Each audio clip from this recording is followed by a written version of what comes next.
शरद पवारांनी 28 फेब्रुवारीला प्रमुख नेत्यांची बोलावली बैठक। वायबी चव्हाण सेंटरला होणार बैठक। पक्षातील अंतर्गत परिस्थितीचा शरद पवार घेणार आढावा। खासदार श्रीकांत शिंदेंनी मुंबई पालिका निवडणुकीसाठी कंबर कसली। उद्या संध्याकाळी 5 वाजता वरळी येथे पदाधिकाऱ्यांची घेणार बैठक।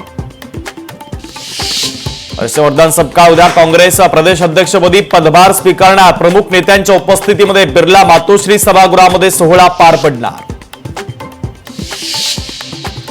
धनंजय मुंडेंचा भ्रष्टाचार समोर आणण्यासाठी मागवलेली खतं रस्त्यातच अडवली। सामाजिक कार्यकर्त्या अंजली दमार यांचा गंभीर आरोप।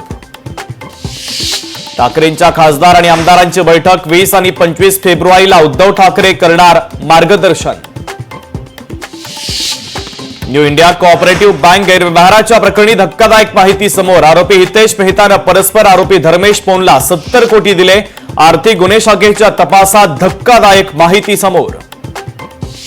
नागपूरमध्ये सोनाराचा बँकेला 73 लाखांचा गंडा। 16 ग्राहकांसोबत हातमिळवणी करत बँकेलाच लुटलं।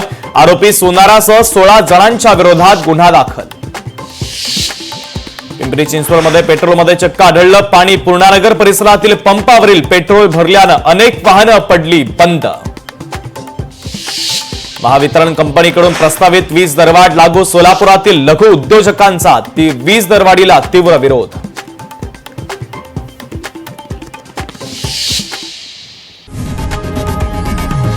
लोकशाही मराठी ऐका, पहा, जागरूक रहा।